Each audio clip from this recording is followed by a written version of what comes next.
Hello and welcome to another edition of the RealTime Fantasy Sports Show. I'm Jeff Paur, senior editor with RealTime Fantasy Sports, joined once again by Logan Glaser. Logan, thanks for coming on the show as always. Yeah, thanks for having me on, Jeff. So, Logan, it's Tuesday. That means it's time for our waiver wire show. We're going to talk about some of our favorite pickups for the week. We're also going to give you a streaming defense because we know everybody loves a streaming defense. And as you alluded to before we came on here, Logan, there's not a lot of great options out there, unfortunately, this week. Yeah, not a lot of options, and also we have some of the top teams on a bye this week, so that's not a good combination. I think a lot of teams are going to be thin at a couple of positions this week. I agree. It's going to be a tough week. As you mentioned, three really high-powered offenses. The Chiefs, Dolphins, Eagles are on a bye. The Rams as well. The Rams have some issues going on with injuries there, but the bye week could do them some good, get some guys back the following week. But Yeah, and before we came on just recently, like in the last 15 minutes, news Carson Wentz signing with the Rams. I saw that. I wonder what that means. Does that mean they really hate Brett Rippon, or does it mean that maybe Stafford's hurt worse than they're leading Yeah, on? I think that's going to mean that Stafford's might be out for the remainder of the season. I think that's what it might allude to. I We will gotcha. see probably within the next coming weeks, but I think it'll be a battle between Wentz and Ripon over the next 2 weeks to see who takes Interesting. control of that offense. Yeah, that'll be definitely a situation to monitor because there's some good fantasy players in that team. Cooper Kupp, Puka Nakua, Kyron Williams should be back soon as well. So Yeah. definitely a situation to monitor. So let's jump into these waiver wire pickups for the week, Logan. As I mentioned, we're going to give you three of our favorite pickups and streaming defense as well. Why don't you give me your first pickup for week 10? Yeah, first one is Antonio Gibson for me, 61% owned. So he's the highest owned player out of the three that I have. But he was probably drafted near the end of most of your leagues, near the end of the last couple rounds in your draft. But he's had 5 receptions in his last 2 games, so that's a bright spot with it. 22 fantasy points overall in the last 2 games. When Washington gets down, he plays more, and they've got a great matchup this week against Seattle, in which I think Seattle will win that game. But we saw how bad Seattle's defense was last week against Baltimore. So I think there is some PPR options for Antonio Gibson in leagues in that flex spot, especially with a couple of those big teams on a bye. So he's available in a third of the league. So I I would like take a risk on him. Yeah, I like Gibson a lot before the season. I thought he was going to be used more in that offense, thought he'd be a better fit. Hasn't quite worked out, but like you said, he's getting more work lately, so maybe it changes going forward here the second half of the season. So my first pickup is another running back, and that's Keaton Mitchell with the Baltimore Ravens. So he's 9.5% owned. He got his first carries of his career last week, made the most of it. He had a great showing, 9 carries for 138 yards and a touchdown, broke off a couple really big runs. He showed what he can do. He's explosive. He's super fast.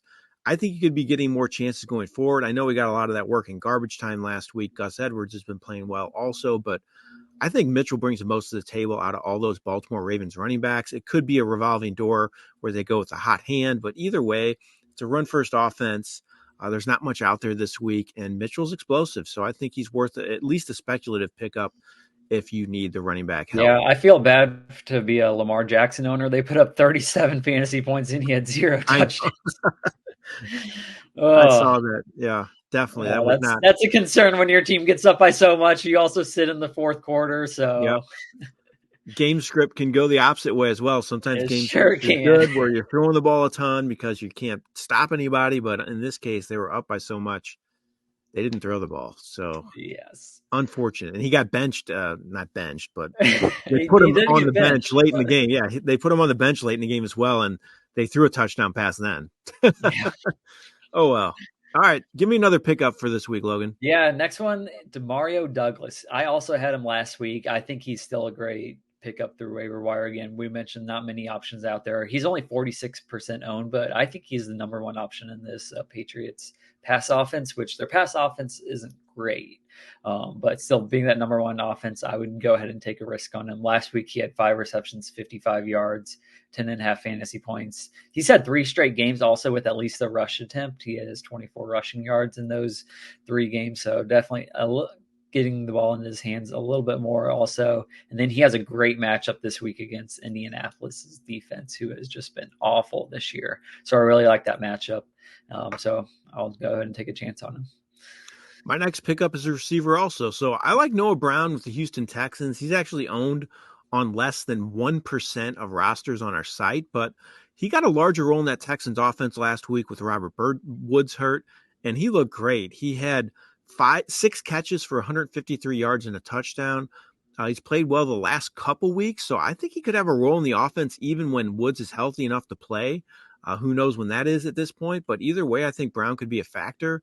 Again, another good player to add speculatively, in my opinion, on an offense that can't run the ball at all right now. They're throwing it a ton. So if Brown's their number 3 receiver, he's going to have value. So I think he could be worth a pickup, at least in deeper formats. I wouldn't expect him to repeat last week every week going forward, but he showed the potential, definitely, in my opinion. Yeah, 470 pass yards by CJ Stroud last week, set a rookie record. That offense is just dominant through the air so far. It's been unbelievable. He only has 1 interception. That's even more crazy to me. He's been just fabulous player. Rookie season, one of the best ever, in my opinion. Yeah. Rookie seasons, I should say, not QBs ever. He could be at some point, but we'll see. That's to be determined. All right, Logan, give me your last player pickup for this week. Yeah, last player I'm going to go with is Cade Otton, tight end for Tampa Bay. He's only owned in 18% of the leagues, and I believe he was the top tight end last week. He had 6 receptions, 70 yards, 2 touchdowns, 24 fantasy points. He had 9 targets in that game. In the last 3 games, he's gone 6, 6, and 9 in targets. So Baker Mayfield has been looking his way, and he's made the most out of it. So I think he's definitely a good plug-and-play option as tight end. It would also depend on who else you have who else you have. But if you have someone just like Gerald Everett or Hunter Henry, and you're just kind of mixing and matching your tight end, I think Cade Otton is a great guy to go ahead and plug into your lineup. So I'm happy to say I picked him up last week and started him. I had Sam Laporta on a bye, and I had Darren Waller as well. I picked him up, and he got me a bunch of points, so I was happy with that. Looking good.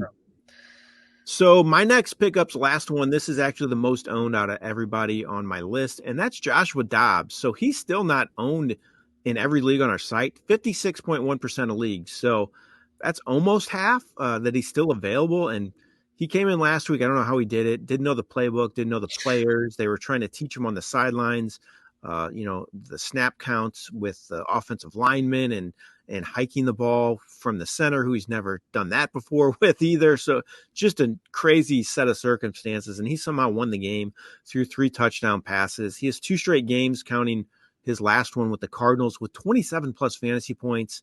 He can be explosive in this Vikings offense. It's really good. Justin Jefferson could be back this week. I guess we'll know more later in the week. But if he returns, you have to like Dobbs even more. So if he's available in your league and you need QB help, I'd go grab him. Like I said, he's available in almost half the leagues on our site right now, and I have a feeling that's not going to be the case after your waiver wire runs this week. Yeah, you have to pick him up. I would almost put Dobbs above Kyler Murray. Just for a fantasy perspective, just because Murray's coming back from that injury, along with Arizona not being the best offense. They do get James Conner back this week, but Joshua Dobbs is just in such a perfect situation, like we mentioned. So I think he's got tons of value moving forward. Yep. And like Murray, he can run the ball too. He showed that making plays. Oh yeah, some of those escapes that he made under pressure, it was just unbelievable. And so on the flip side, I worry about Murray and his running ability. I have a feeling he's not going to run quite as much in these first few games back from a torn ACL. So I think they're going to kind of take it easy on him when it comes to that. So that's definitely could impact his fantasy value for sure.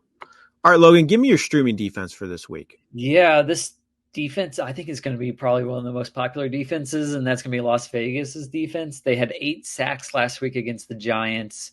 They had 13 and 15 fantasy points in the last 2 weeks, and they go up against the Jets, and who we all saw last night. That offense was just awful. I mean, it was just as bad as it can get with that offense, and they just have nothing going forward for them right now. Their only positive plays are handing the ball to Breece Hall and getting 5 and 6 yards, but that passing offense is just that offensive line is bad. And Vegas had 8 sacks last week, so we'll see if they can come close to that this week. I don't know if you watched the Manning cast, but they kept talking on there about how they need to chip one of those ends on when they come out of the backfield, either the running back or the tight end. They said you can't give them a free run because they couldn't Yeah, block them no at one's all. And touching they anyone. continually did not do that. So I thought it was Yeah. kind of they saw that, the Mannings saw that, but unfortunately the Jets coaching staff didn't. So that's a mess. Just a terrible situation offensively. It's a Oh, shame it sure is. because their defense is pretty good. Yeah, they My sure are. defense, yeah, my defense to pick up is the Colts. I never thought I would be saying this because they've allowed some big point and total yardage numbers this year, but they've played better in recent weeks. Second in fantasy scoring their last 3 games. They have multiple sacks, 3 of 4 games, multiple interceptions, 2 of 3 games. They're just 26.4% owned on our site. And they get the Patriots. This is another great matchup. When you're streaming defenses, that's what I look at mostly is the matchup, not necessarily the defense as much as the team they're playing, because if they're a mess like the Patriots are right now and the Jets, then good things can happen for these defenses, even if they're not that great. But Colts have been playing better defense lately as well, so I like them as a streaming option for this week. All right, Logan, that's it. That's our waiver wire show for this week. We gave you 3 options each to look at for your fantasy rosters and a streaming defense as well. Logan, as always, thanks for coming on. Really appreciate it. Yeah, And good thanks for having talking me with you. on, Jeff. Week 10. Week 10, it's crazy. I cannot believe it's week 10 It's already. We're flying. in digits. Wow. I mean, the fantasy playoffs start in 4 weeks in some formats. Yeah, definitely. Yep, it'll be here Hopefully, soon. hopefully, if you're gunning for one of those playoff spots in your leagues and you're on the cusp, you can start getting it going and start winning this week. All right. Good luck to everybody out there as you navigate those waiver wires, and good luck to you in week 10 as well. This has been Jeff Paur with RealTime Fantasy Sports. Have a great day.